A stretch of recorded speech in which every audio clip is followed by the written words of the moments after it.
Where did Christmas really come from? If Christmas is the birthday of Jesus, why is the date never mentioned in Scripture? Why did the apostles never celebrate it?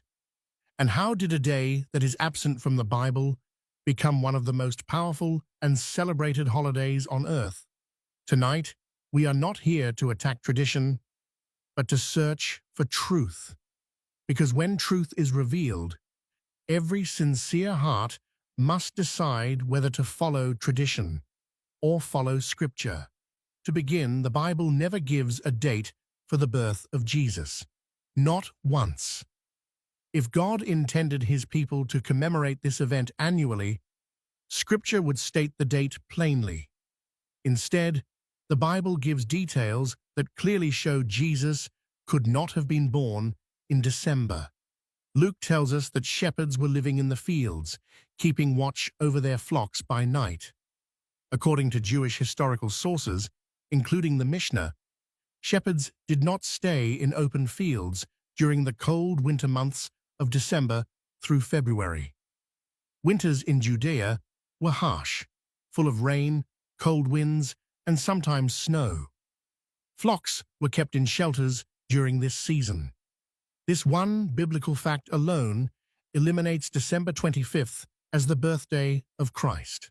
Another biblical detail comes from the Roman census.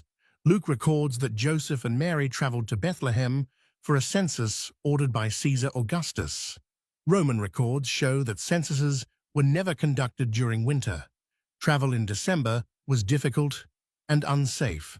Roads became muddy, temperatures dropped, and families, especially pregnant women, could not travel long distances. Censuses were scheduled during pleasant seasons, typically late summer or early autumn. This further supports the conclusion that Jesus was likely born around September or October, not December. The priestly service of Zechariah, the father of John the Baptist, also provides important insight. Zechariah belonged to the division of Abijah, which served during specific weeks according to 1 Chronicles 24. When scholars calculate the timing of his service, the conception of John the Baptist, and the 6-month difference between John and Jesus, Christ's birth falls in September or October. This aligns with the Feast of Tabernacles, a celebration of God dwelling with his people. John 1:14 says, "The Word became flesh and dwelt among us," and the term dwelt literally means tabernacled. What a beautiful prophetic harmony, pointing to an autumn birth, not winter.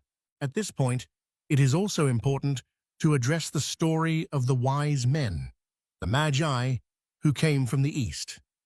Many Christmas traditions place the Magi at the manger on the very night Jesus was born, standing alongside shepherds. But the Bible paints a very different picture. Matthew 2 makes it clear that the Magi arrived after Jesus was born, and by the time they reached Bethlehem, Jesus was living in a house, not a stable. This means the Magi did not witness the nativity scene on the night of his birth. Their journey likely took weeks or even months. Herod's decision to kill all male children 2 years old and under shows that the child Jesus was not a newborn when the Magi arrived. Their arrival was not a birthday celebration, it was an act of worship toward the promised king. The gifts they brought, gold, frankincense, and myrrh, were not exchanged among themselves. They were presented only to Jesus, and they carried deep prophetic meaning. This again exposes that the modern tradition of giving gifts at Christmas does not originate from the Magi, but from pagan Roman festivals such as Saturnalia. The wise men's story glorifies Christ, not Christmas. Understanding the early church's position confirms this truth even further. The apostles never celebrated the birth of Jesus. The New Testament gives no record of such observance. Early church leaders, Origen, Tertullian, and Clement of Alexandria, wrote strongly against celebrating birthdays, labeling the practice as pagan. Origen wrote that Christians should not celebrate the birth of Christ in the same way pagans celebrate the birthdays of their kings. For over 300 years after the resurrection of Christ, the Christian Church did not celebrate Christmas. It simply did not exist. So where did December 25th come from, and who established it? History is very clear. December 25th was originally a pagan Roman holiday called Dies Natalis Solis Invicti, meaning the birthday of the unconquered sun. Emperor Aurelian instituted this festival in the year 274 AD to honor the sun god Sol Invictus during the winter solstice. Romans marked this day with feasts, gift-giving, lighting candles, decorating homes with evergreen branches, singing, and celebrating the renewal of the sun. Another major celebration of that season was Saturnalia, held from December 17th to 24th. Saturnalia involved gift-giving, parties, drinking, and widespread festivity. These customs, gifts, lights, feasting, evergreen decorations, are the true roots of today's Christmas traditions. The transition from pagan festival to Christian holiday happened after Emperor Constantine legalized Christianity. Seeking to unify the empire by blending old pagan customs with Christianity, Constantine encouraged the adoption of existing festivals into the Christian calendar. In 336 AD, the first record appears of Christians observing December 25th as Jesus' birthday.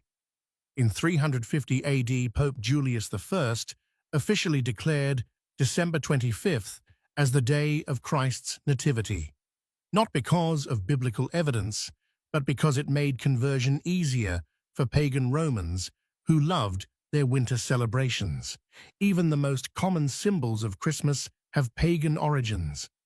The Christmas tree traces back to ancient Babylonian, Celtic, and Norse traditions where evergreen trees represented life and were used in winter religious rituals. Jeremiah 10 describes a pagan practice where people cut down a tree, decorated it with silver and gold, and stood it upright in their homes, echoing the later Christmas tree tradition. Santa Claus is a fusion of Saint Nicholas, a 4th-century monk, combined with Germanic and Norse mythology, especially the figure of Odin, who rode through the sky during winter festivals. The exchanging of gifts does not come from the wise men, but from Saturnalia. The crucial question remains: does the Bible command us to celebrate Christ's birth? No. Jesus gave only one command about remembrance: his death, not his birth. Do this in remembrance of me, he said during the Last Supper. The early church faithfully followed this instruction, and by commemorating the sacrifice of Christ, not the day he was born. The focus of Scripture is always on his mission, his death, and his resurrection, not the date of his birth. How then should Christians respond to all this information? First, we should not condemn those who celebrate Christmas out of love and sincerity. Many have no awareness of its history, but we must not treat Christmas as a divine command or claim that Jesus was born on December 25th. We must stand on biblical truth.